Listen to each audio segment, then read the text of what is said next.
व्यवहार होत असताना अधिकाऱ्यांनी नकार द्यायला हवा होता। अधिकाऱ्यांनी कागदपत्र तपासणं गरजेचं होतं। पत्रकारांच्या अनौपचारिक गप्पांमध्ये पार्थ पवारांच्या जमीन गैरव्यवहार प्रकरणी अजित पवारांचं भाष्य। पुत्रानं गुन्हा केलाय, त्यामुळे अजित पवारांनी आता रंगसफेदी करू नये। पुण्यातल्या मुंढवा जमीन गैरव्यवहार प्रकरणावरून अजित पवार यांच्यावर संजय राऊतांची टीका। रायगडच्या पालकमंत्रीपदासंदर्भात अजित पवारांचं मोठं वक्तव्य। तुटेपर्यंत ताणलं गेलं, आता थांबलं पाहिजे। अनौपचारिक गप्पांमध्ये अजित पवारांचं वक्तव्य। तर सामंत, सुनील तटकरे, गोगावले यांच्याशी माझं बोलणं झालं, लवकरच निर्णय देणार, अजित पवारांची माहिती।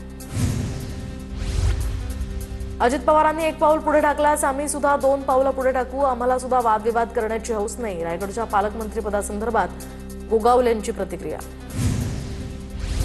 उपमुख्यमंत्री शिंदेंची सेनेच्या सर्व आमदारांशी वन टू वन चर्चा। विकास कामात अडथळा येणार नाही, शिंदेंचं आमदारांना आश्वासन। तर महामंडळाचं लवकरात लवकर वाटप व्हावं, आमदारांकडून इच्छा व्यक्त, सूत्रांची माहिती। महापालिका निवडणुकीत महायुती एकत्र लढण्याचं ठरलं आहे, मात्र जागा वाटपात अडचणी। महायुतीमध्ये जागा वाटपाचा फॉर्म्युला निश्चित करणं कठीण। महापौर कुणाचा आणि इतर पदांसंदर्भात काय, याबाबत महायुतीत तिढा कायम। कल्याण डोंबिवलीमध्ये भाजपला किमान 55 ते 60 जागा हव्यात, सूत्रांची माहिती। तर शिंदेंच्या शिवसेनेचा भाजपच्या मागणीला विरोध होण्याची शक्यता। रवींद्र चव्हाण आणि एकनाथ शिंदेंच्या बैठकीत बीएमसीसाठी महायुतीचा फॉर्म्युला ठरला। भाजप 130 ते 140 जागा लढवण्यावर ठाम।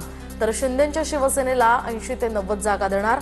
तर 25 मुस्लिम बहुल जागांपैकी 10 ते 15 जागा राष्ट्रवादी अजित पवार गटाला द्यायला हव्यात। या संदर्भात दोन्ही नेत्यांमध्ये चर्चा झाल्याची सूत्रांची माहिती। मुख्यमंत्री फडणवीसांची मुरलीधर मोहोळ आणि चंद्रकांत पाटलांसोबत बैठक। पुणे आणि पिंपरी चिंचवड संदर्भात पालिकेबाबत चर्चा। तर येत्या आठवड्यात 10 माजी नगरसेवक भाजपात प्रवेश करणार। पुणे महानगरपालिकेसाठी आमच्याकडे 165 उमेदवार तयार, धंगेकरांचं वक्तव्य। तर आमचं राजकारण पुणेकरांच्या हिताचं असेल, शिंदेंच्या शिवसेनेचे नेते रवींद्र धंगेकरांचा निर्धार।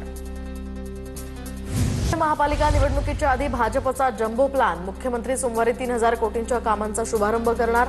आचारसंहिता लागण्याच्या आधीच कामांचं उद्घाटन होणार। स्थायी समितीकडून जवळपास 390 कोटींच्या कामाला मंजुरी। पुणे पालिका निवडणुकीसाठी महायुतीतील 2 पक्ष सज्ज। भाजप पाठोपाठ आता शिंदेंच्या सेना सुद्धा पुण्यात ऍक्टिव्ह मोडवर। तर पुणे आणि पिंपरी चिंचवडमध्ये भाजप अजित पवारांच्या राष्ट्रवादी विना लढणार, सूत्रांची माहिती। एकनाथ शिंदेंची कुठेही ताकद नाही, ताकद असती तर अपमान झाल्यावर शहांकडे रडत गेले नसते, राऊतांची टीका। तर फडणवीसांना चेकमेट करण्यासाठी शहांकडून शिंदेंना पाठबळ, राऊतांचा दावा। मुंबई शहरातनं दिवसाला 4 ते 5 मुली बेपत्ता होत असल्याची धक्कादायक माहिती समोर। गेल्या 10 महिन्यात अल्पवयीन मुलींच्या अपहरणाचे 1187 गुन्हे नोंद, त्यापैकी 1118 गुन्ह्यांची उकल।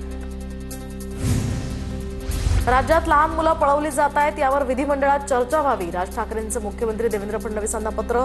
तर वेळ पडल्यास भीक मागणाऱ्या मुलांची DNA टेस्ट करावी, राज ठाकरेंची मागणी।